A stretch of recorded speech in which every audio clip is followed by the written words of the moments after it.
Hello viewers, cheers. নতুন আরেকটি video শুরু করলাম। এখন যাচ্ছি বাইকের ইঞ্জিন অয়েল চেঞ্জ করার জন্য। ইঞ্জিন অয়েলের সাথে সাথে ইঞ্জিনের যে ড্রেনের যে নাটটা, সেই নাটটাও পরিবর্তন করব। এখন বাইকের টুকিটাকি অনেক কাজই এখন বেজে গেছে আর কি, তো সবগুলা একসাথে করা সম্ভব না। বিশেষ করে যেমন কার্বোরেটরের পিস্টনটাও সমস্যা দিচ্ছে আর কি। দেখি ওইটাও পরিবর্তন করার আশা আছে, তবে আজকে করব না। দেখি আগে এখানে পাওয়া যায় কিনা ইঞ্জিনের ড্রেন নাটটা। এটার ড্রেন নাট আছে নাকি? যাই হোক, আমাকে রাস্তার ওই পাশে যেতে হবে। এখন ড্রেন নাট যেহেতু এখানে পেলাম না, ওই পাশে পাওয়ার সম্ভাবনা আছে, তো এটা আমার কাছে ছিল বিধায় আমি এখানে আগে গেলাম।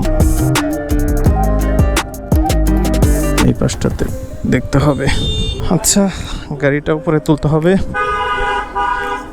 ড্রেন নাটটা এটা লাগাবো। অ্যালুমিনিয়ামের নাকি এটা? আর ওটা কি? ওটা আচ্ছা, ওরা আসলে ওই জিনিসটার একদম মানে থেতলে ফেলছে আর কি, জিনিসটার আর কি।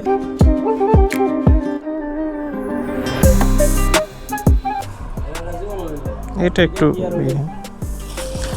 দুইটা তো পাশাপাশি রাখলেও দেখা যায় যে এটা বেশি মানে হেভি বেশি আর কি, যে থিকনেসটা এটাও বেশি। অবশেষে ইঞ্জিন অয়েলটা চেঞ্জ করে দিলাম। রিসেন্টলি বাইক চালানোর ক্ষেত্রে ইঞ্জিনের পারফরমেন্স এত বাজে পাচ্ছিলাম যে বাইক চালাতে অনেক কষ্টই হচ্ছিল মোটামুটি। আর কার্বোরেটরের সমস্যার কারণে বাইকটা চালাতেও অসুবিধা হয়। ইঞ্জিন অয়েল চেঞ্জ করার পর গাড়ির শক্তি আগের চেয়ে অনেকটাই বেড়ে গেল।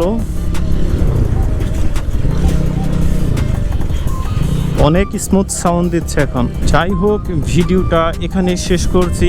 দেখা হবে পরের কোনো ভিডিওতে ইনশাআল্লাহ।